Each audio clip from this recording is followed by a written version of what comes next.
dipersembahkan oleh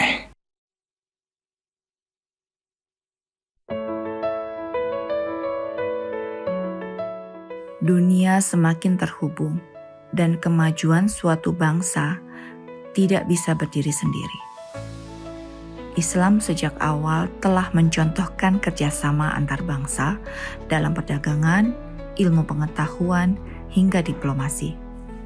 Kerjasama yang berlandaskan nilai-nilai Islam akan membawa keberkahan bagi seluruh umat manusia.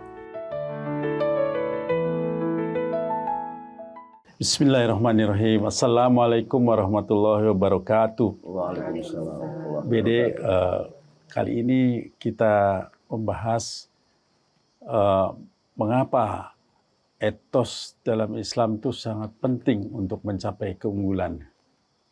Iya, karena Islam mengajarkan umatnya untuk menjadi masyarakat unggul, ya, yang disebut oleh Al-Quran khairu ummah, umat yang terbaik. Ya.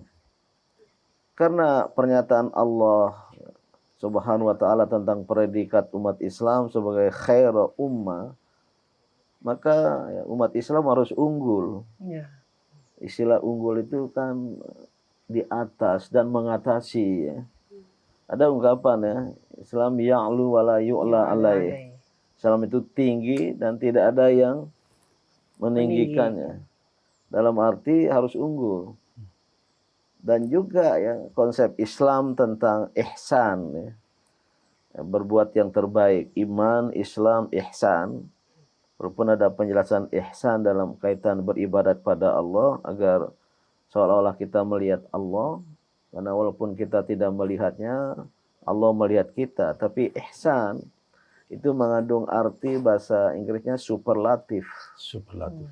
Bahasa Arabnya tafdil. Apa itu superlatif? Lebih.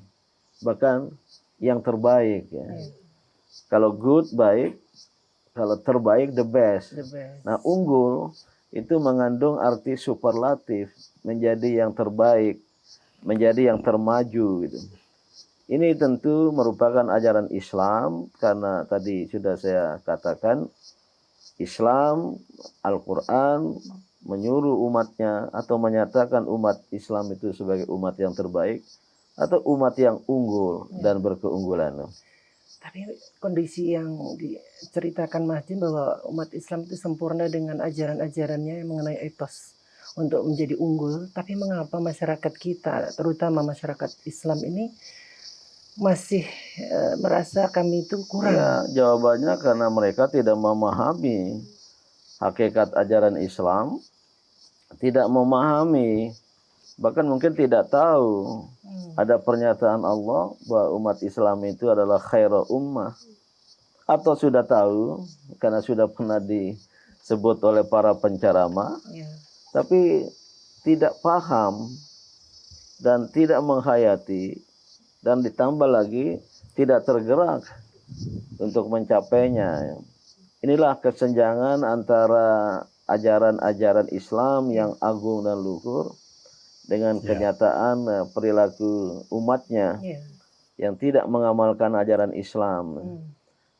Atau mungkin ya dia paham kita ini khairu ummah tapi terpengaruh oleh kehidupan di luar sana, oleh budaya berkembang, dan kebetulan pada beberapa dasawarsa terakhir ini atau abad terakhir ini, abad ke-20, abad ke-21, pihak lain yang unggul karena kemajuan ilmu pengetahuan dan teknologi.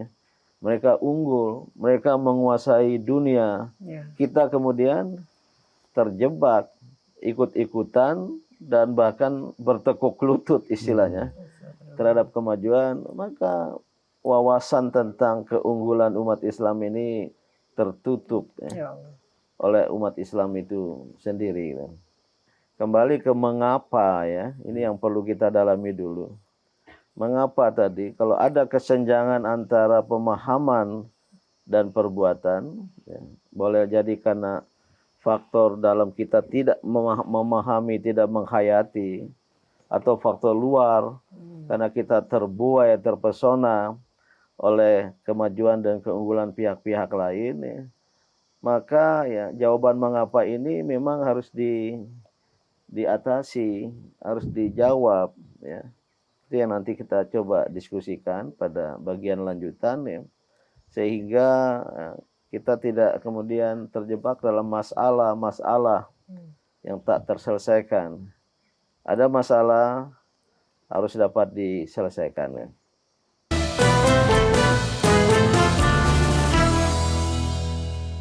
Dipersembahkan oleh Jelajahi cara baru mendapatkan informasi. Download Metro TV Extend sekarang.